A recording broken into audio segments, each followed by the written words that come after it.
small caps play a very, very distinct role in diversifying a U.S. equity portfolio.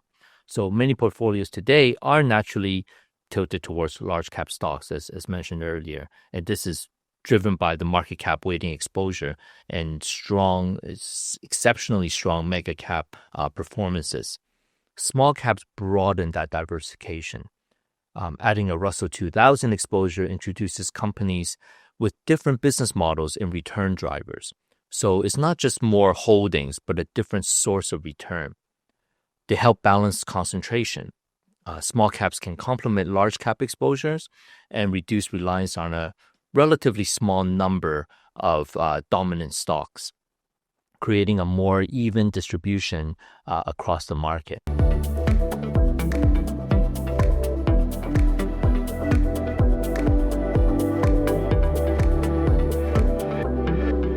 Welcome. I'm Cyril Bosch, Product Manager at FTSE Russell, focusing on equity and multi-asset index. I'm joined today by David Su, Head of ETF Product Specialism at Vanguard. Today we're discussing how Russell US Index-based ETFs can help market participants build diversified US equity exposure and position portfolios across size, style, and market cycles. Welcome, David. When investors look at US equity ETFs, they often focus first on cost, liquidity, or historical performance. But how important is the benchmark construction that underlies the ETF itself? When you're buying an ETF, when investors buying an ETF, you're not just buying the wrapper. You are buying actually the index underneath it. And the index is what really, really determines what you actually own.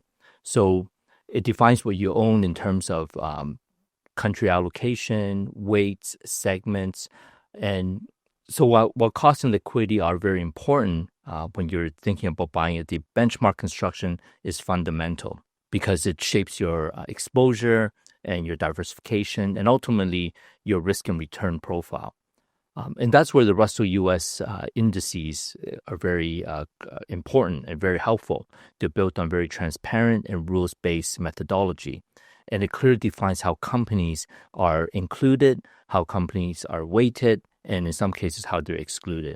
So importantly, they provide consistent segmentation across the market from total market to large cap to small cap to even growth and value as well. So investors can see exactly which part of the market they own instead of just a rather broad U.S. equity. So the key takeaway is that it's quite simple. Cost and liquidity does matter, but the index determines what the investor actually owns. The Russell US Index framework allows investors to access broad US equity exposure or target specific segments of the market. So how does Vanguard think about using Russell-based ETFs as long-term core holdings versus more targeted allocation tools? So the Russell benchmarks can serve as both core and targeted building blocks. So let's start with core. So we typically encourage investors to begin with the broad, low-cost U.S. equity exposure. This then provides the diversification, the simplicity, and is a very strong foundation for long-term investing. Then we add the precision if needed. The strength is that of the Russell framework is its modular design. You can move from total market exposure into large caps, mid cap, small cap, or style segments like growth and value. Then that enables us targeted allocations. Investors can then fine-tune the proportions of the portfolio. For example, adding small cap to broaden diversification or adjusting growth and value exposures to align with the long-term gains or long-term goals, I should say. But importantly, this is about being deliberate and not tactical. These are not short-term investments. We always encourage investors to have a very thoughtful process behind this and look for the long-term gains. So think of it as a continuum. At one end, it is a single broad ETF that can stand alone as a complete portfolio. And at the other end, you have a more granular exposure, which helps shapes the outcomes with precision. And what makes the Russell useful is its consistency. You can move from broad to specific exposures within one rules-based framework, which really helps investors understand how each piece can fit together. When looking at the market, does Vanguard put more emphasis on broad US equity exposure Or do you split exposure across large cap, small cap, and styles like growth and value? Well, it's not a matter of core or targeted. It's not like one or the other. It's actually both. So let's start with core again. If you notice it, we always have to start with the core because that's the foundation. We emphasize this broad, low-cost U.S. equity exposure as the foundation. Very simple, diversified, and built for the long term. Then we layer in the precision. The Russell framework is modular, so investors can break the market into consistent segments like large, mid-cap, small-cap, growth, and value. Then we use target exposures to complement and not to replace. So, for example, adding small caps to a broadened diversification or tilting growth and value is to align with some of the long-term goals. But, we want to stay deliberate and not tactical. And that's quite important as well, because these are structural portfolio choices and not for the short-term market timing. So the key point to take away is really that you build a strong core first, then you use targeted exposures to fine-tune it, keeping your portfolio simple, transparent, and aligned with long-term investment outcomes. One of the strengths of the Russell framework is that it lets investors move from a broad exposure to much more precise segments. So how does that modularity help investors build portfolios more deliberately and more focused? So the Russell's modular design means the indices work as connected building blocks. Beginning with the full market, at the very top level, you have broad U.S. equity exposure, very simple, diversified, and easy to use as a core allocation. And mind you, just to note that some investors are perfectly fine with that. They don't want to pivot away from anywhere other than broad, and that's perfectly fine. That's the way they're designed. Then we break it down consistently. So that same market can be split into the different sizes, so large, mid, and small cap, and further into style, the growth and value, all within one rules-based framework, which promotes consistency. And every segment uses the same definitions and process, and that's where the importance of consistency comes in. So you're not mixing different views, different methodologies, or you're just working with one single coherent framework. And that enables flexible portfolio construction. So you start core, then you add the position, and given that it's a single framework, it allows you to have some flexibility. And investors can start to tilt some of it deliberately if they wish to. They can add more to the small cap or adjusting growth and value. And overall, it becomes transparent. So each building block has a clear role. So investors can understand what they own and how the portfolio behaves over time. Which segments do you see your advisors wanting to fine-tune in their portfolios today? Do you think they want to focus more on large caps versus small caps, growth versus value, or more total market cap? It's a very good question because we get that all the time. Advisors are actually using segments to complement and not to replace one another, or rather replace the core. This is quite important because, once again, we start with the core. So most portfolios already have a significant large cap exposure. So the focus is often on how to diversify around it. And that's been the talk for the last couple of years. Now, small caps and style are very key levers for this. Advisors are adding more small caps just to really broaden their diversification and also using growth and value to balance long-term preferences. Everything is relative to the core. So the goal isn't really to replace a broad market exposure, is how do I refine it from an investor's point of view? So the Russell actually enables this precision. Its modular framework lets advisors adjust size and style consistently without changing the overall portfolio construction.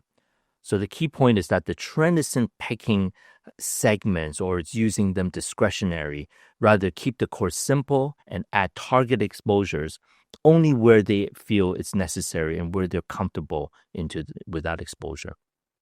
US equity returns have often been heavily influenced by large companies and especially tech. How can investors use Russell-based exposures, particularly small cap or style-specific ETFs, to diversify beyond market cap-weighted portfolios that might be very dominated by the largest companies or the tech sector? Yeah, also a very common question that we get all the time.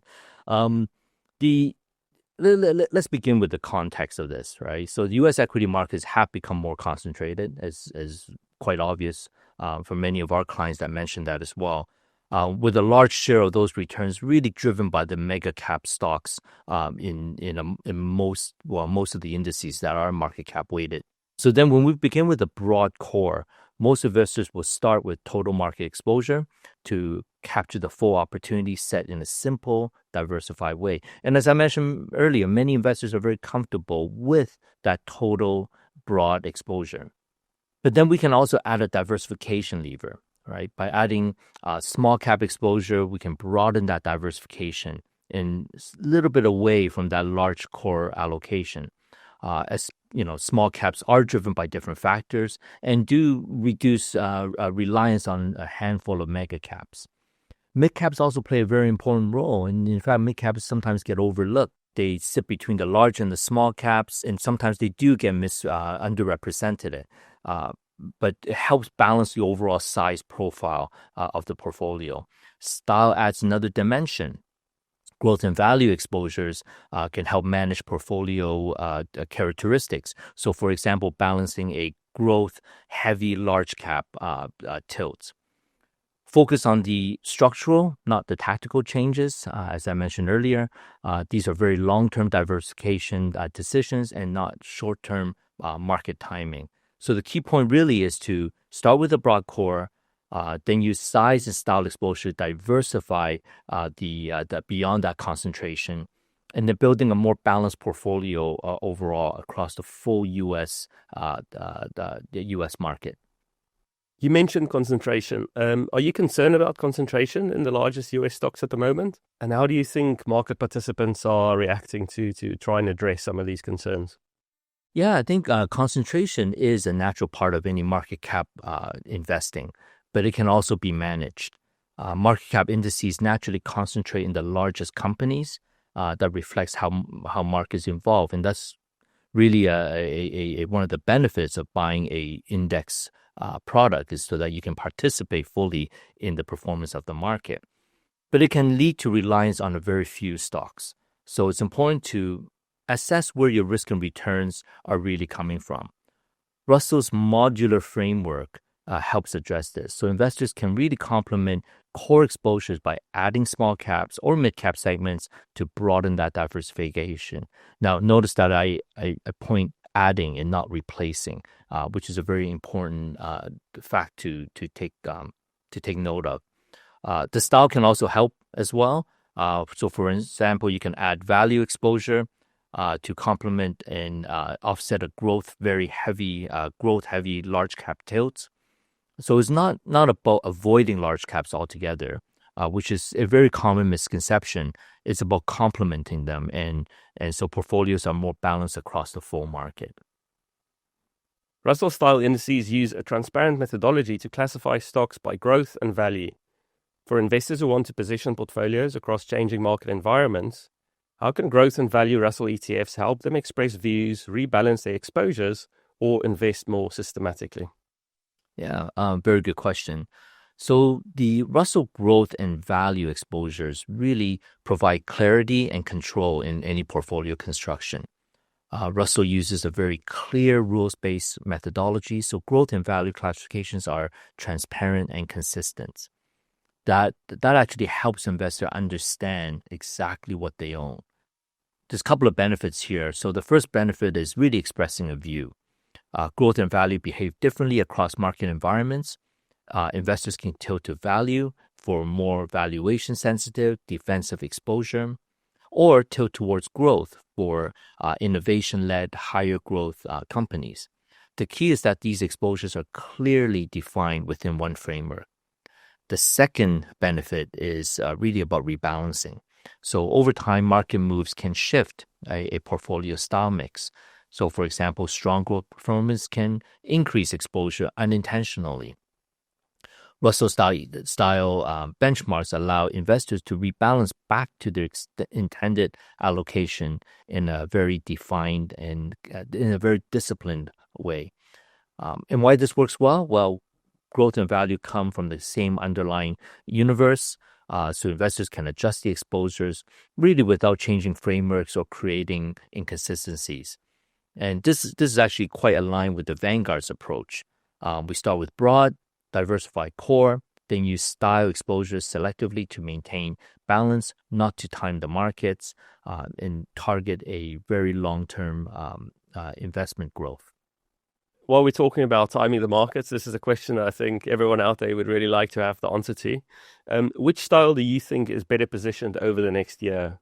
Growth, value, or a blend of both? Yeah, we always encourage our investors to avoid picking the winners and avoid timing the markets, but focus on the long term and focus on balance.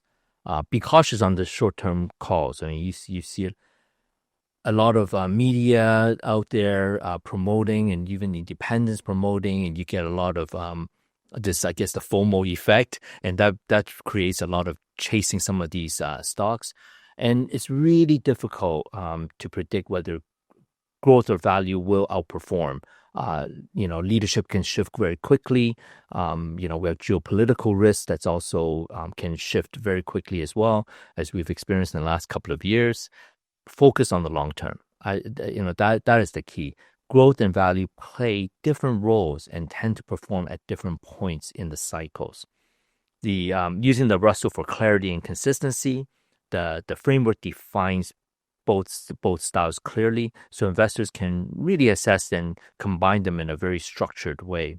And of course, taking a blended approach. Many investors hold both styles or use broad exposure, adjusting only when it supports a long-term goal. So I think the key point is, rather than picking a winner, focus on balance, use growth and value together to build portfolios that can perform across different market environments.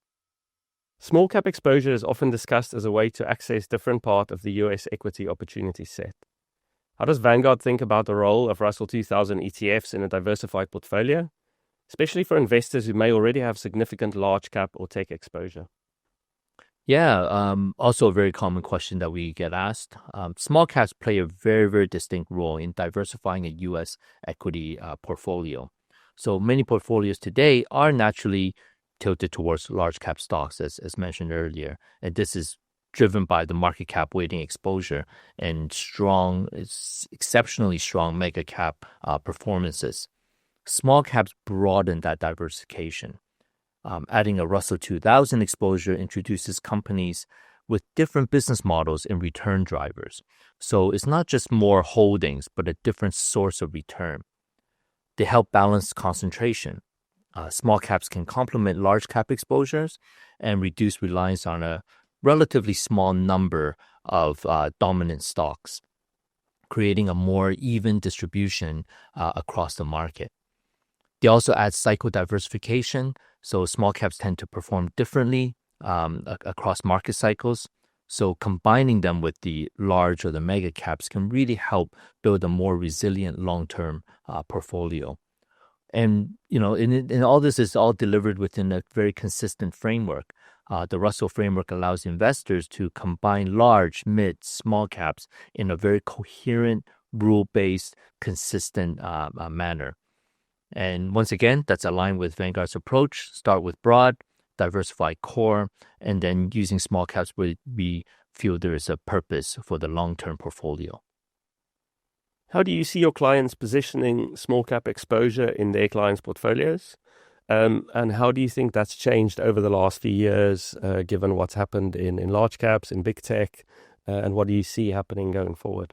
Yeah. Small caps are now used more deliberately as a diversification tool. I think many investors are still very reluctant to unwind their large caps, and some have, but only to chase it back at higher levels. And so small cap is really used as a diversifier, which complements the portfolio for the long term very, very nicely. I think also with the portfolios increasingly tilting towards mega caps, investors are turning to small caps to introduce the different return drivers, as mentioned earlier. It also gives you a more reason to have a more deliberate portfolio construction. So rather than being a passive allocation, small caps are now becomes a targeted tilt, using alongside a core to improve balance across the size spectrum. And over time, you can also reduce that exposure as well, depending on what the long-term goals of the investor is. So it's really about a balance and not a market call. Clients are not necessarily increasing exposure, but making sure the portfolios are not overly reliant on one particular segment. Beyond the benchmark, what practical factors should investors evaluate when selecting Russell US ETFs? When you're choosing an ETF, it's more about than just a benchmark, and this goes back to what we were mentioning in the beginning. Cost matters, but look beyond the headline fee. I think the expense ratio does matter, which most investors look at because it's quite obvious, but they should also focus on the total cost of ownership. And this is a very, very important point that we always tell our clients. So what does that mean? Well, you got to look at the tracking differences, the trading costs, how efficiently is the ETF delivering the index over time. And only that, looking at that overall performance over a period, like a 1 year, 3 year, 5 year, then you can have a very better sense of what the real cost is to the investor. Then, of course, you want to consider liquidity and trading. ETFs trade on exchange, so execution matters a lot.